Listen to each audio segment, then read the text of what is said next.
Hi there, my name is Nick Parlante, and this is the class that explores the basic qualities of computers, how they work, what they can and cannot do. And it requires no computer background at all. It's just geared for anyone. So before I get started, I'd like to take a moment to thank Google for supporting my early research into this topic, which ultimately helped make this class. Also, a quick format note. This class is not just made of videos. For each video section, there's sort of this written document, which I'm scrolling through here, that parallels the explanations and has diagrams and code examples and stuff in it. So really at any time, you can switch between the video and the document if you'd like to reread an explanation or try one of the examples or something. There's a big difference between watching me do something and then trying it yourself. So my advice would be, a lot of times at the end of a section we'll have some exercises, and so at that time, before you try the exercises, you could decide, well, are you ready to just jump into the exercises, or would you like to go back to the document and try some of the experiments yourself to sort of cement the knowledge. So you should at least know that that's available for each one of these sections. So I will say that the fundamental equation of computers is computer equals powerful plus stupid. Powerful in the sense that computers can do just billions of operations per second. They work just inconceivably fast. But the operations are stupid in the sense that the operations that the computer can do are just very simple. They're totally mechanical. They don't have anything that you would describe as human insight about what they're working on. So this weird combination of sort of great power combined with sort of a mechanical stupidity, that pattern will come through very clearly as we work on these little code examples to sort of play around in the computer world. Now, I'm being a little provocative, sort of making fun of the computer. Oh, they're so stupid. But on the other hand, we see that computers they're very useful. So in a way, that's what this class is about. On the one hand, visiting this kind of funny computer world that's sort of mechanical, and then connecting it to the way things like email and MP3 audio, things in the real world that are very useful, trying to sort of connect those two worlds and show you how the computer works and how it fits into the world. My goal is that coming out of the class, you understand how computers work and how they fit into the world. And in a way, you're not intimidated by the computer. You don't think of it as some magic, inconceivable box. Also, I have a hidden agenda.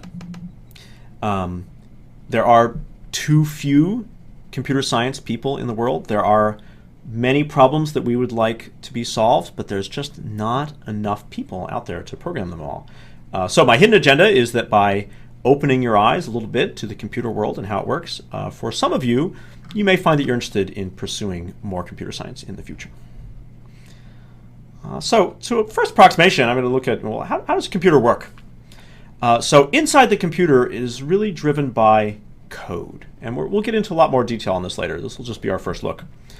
So here I've made a little picture of a computer, and code inside the computer is made of these simple instructions. So one instruction might be to add two numbers, compute what 1 plus 1 is, or check if 2 is less than 10.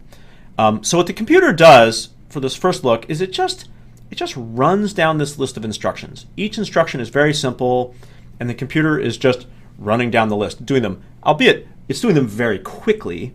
But each instruction has this very mechanical kind of fixed feeling.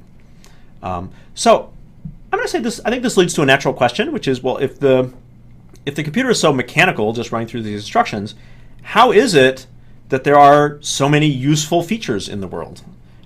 So I've got this diagram for that case. So on the right-hand side, I'm going to imagine some useful feature like red-eye reduction or instant messaging. And I should say for this discussion, your phone, your digital camera, those are all computers. So on the right-hand side, I've got the useful feature, red-eye reduction, and on the left-hand side, I've got the computer, which is just going through its simple mechanical instructions. So what connects these two views? And the answer is that really that's what computer programming is. There's a person, a computer programmer, who at first they have an idea. Oh, we should have red-eye reduction. That would be really useful. And so they use their creativity and their imagination to think of what would be something useful to have the computer do. And then what the computer programmer does is really they structure and break down that problem so that the computer can do it. They really instruct and structure things so the computer can actually do this useful thing. That is what computer programming is. And in fact, any useful thing that you've done with your digital camera or your cell phone or your computer, really behind the scenes there was a person that was making that happen. And I kind of like this combination. In a way, the programmer, the person, brings their creativity and insight about the world and thinking of stuff that would be useful to have done, and that's their half of the problem. And the computer brings what the computer is good at. And I would say the computer is good at being ultimately pretty inexpensive, and the computer is able to do these instructions very, very quickly. And so we get, ultimately we get this nice combination. And in a way, that's why there are so many computers in the world doing so many useful things. It shows that this is a good partnership between people and computers. In a way, this diagram also is a little bit of a summary of this class. We're going to visit on the left-hand side to sort of see what the computer world looks like, and look at the connection between that and actual features that you've used and sort of understand how the computer fits into the world and get stuff done. So in the second half of this section, I'm going to start doing little coding examples. And I should mention, this is going to require a little bit of patience. I'm going to start doing coding, and our first code examples are going to be very simple. They're not going to do anything flashy. And I'll say it's a little bit like Lego bricks. Each bit of code that we learn is one more brick, and eventually we're going to be able to put these things together to make stuff that's pretty neat. But these first couple sections, the things we got to start somewhere, and these first examples are very simple. So I ask you to just be patient. I promise we will get somewhere neat with this material. Oh, and actually here, I put in a little bit of foreshadowing. So actually, within a couple hours of lecturing, we'll start doing visual special effects. And so we'll play around with the famous, shown here, monkey, moon, banana problem. So that's just a little foreshadowing of where we're going to get. But for today, we're just doing simple bits of coding. So for these code exercises, we're going to be using a computer language called JavaScript. JavaScript is a really popular language. It works in web browsers, so that's why it's extremely popular. That's why it's a natural fit for this class, because we're working in the web browser. It means our code can work pretty easily. We're going to use JavaScript plus some extensions that I've added just for this class. So this is not going to look exactly like professional JavaScript. We're going to work on phrases of code that are ultimately quite short, just enough to sort of get across the points that I want to make and sort of explore computers, but without bringing in a lot of the baggage that would be required for writing full professional programs. All right, so here's my first code example. So the way code is going to work for us is we've got this little rectangular area, and this text inside of here, that's code. And then we'll always have a run button down here. So when I click the run button, what's going to happen is the computer goes to the top here, and it just runs through these lines. And so we say it's going to execute each line. It's going to do what it says. So in this case, what we're looking at is the print function. So there's just the word print. And the way the print function works is that it has the word print, and then there's a left parenthesis, and then there's a series of things. So here I just have the number 6. And then eventually the line ends with a right parenthesis and a semicolon. And what the print function does is it takes the stuff in between the parentheses and it prints it out.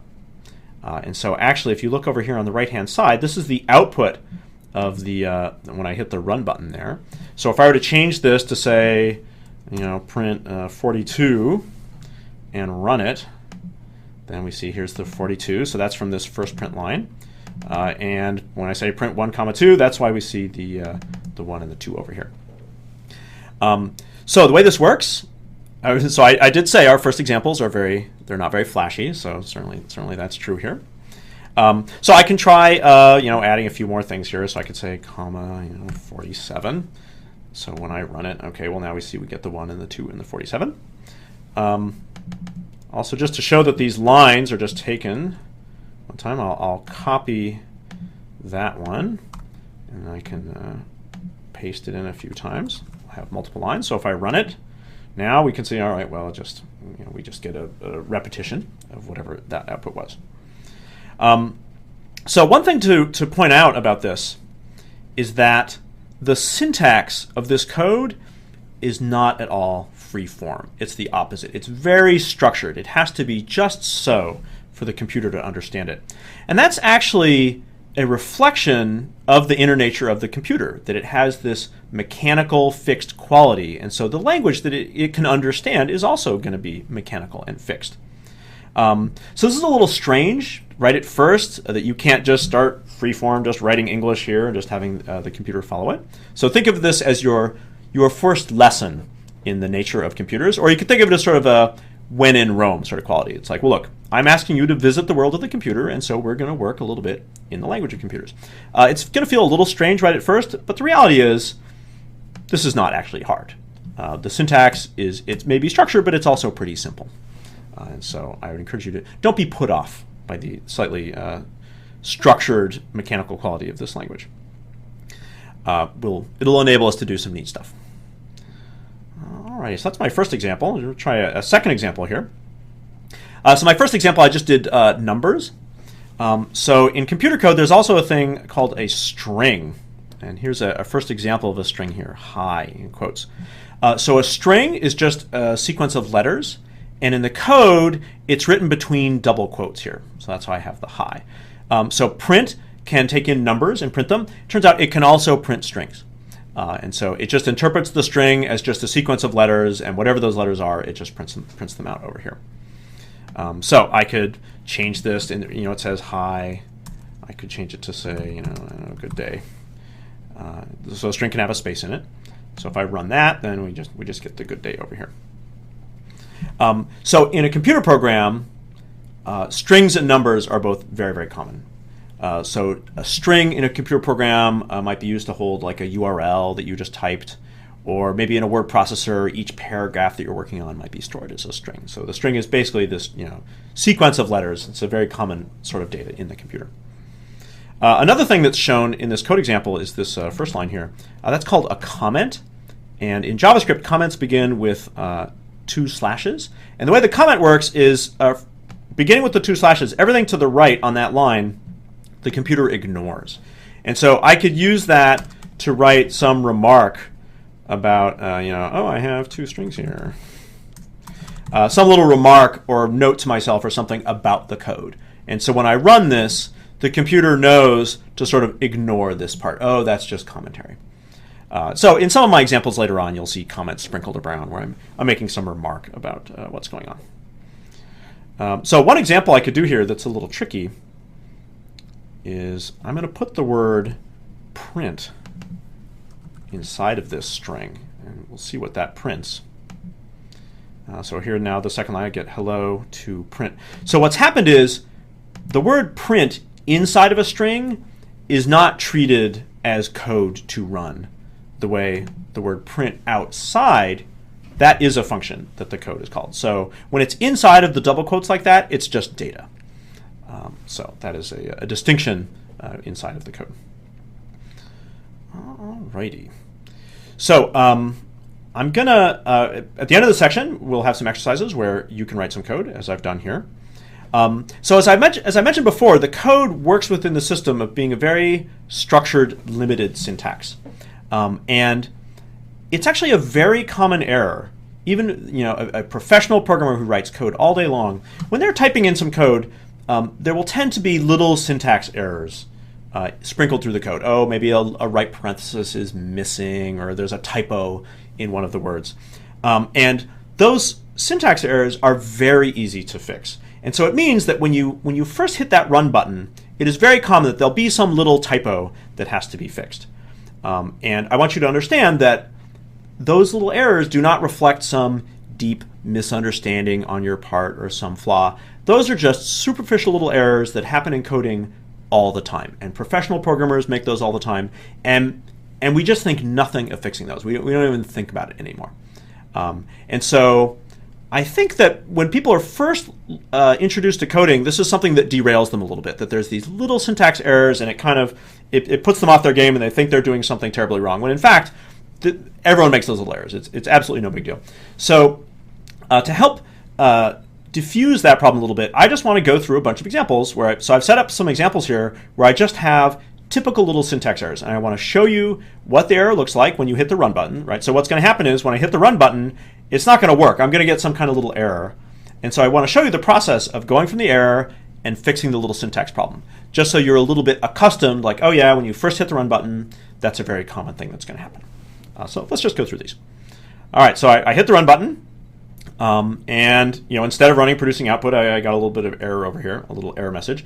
Sometimes the error messages are pretty good describing what's going on. So let's read this first one. It says, error, print is not defined. So what's going on here is print is a function. But this second one here, line 2, and actually in this case, this won't always work, but a lot of times it'll highlight the line that has the problem. The problem is that it's a typo. It doesn't say print, it says prlnt.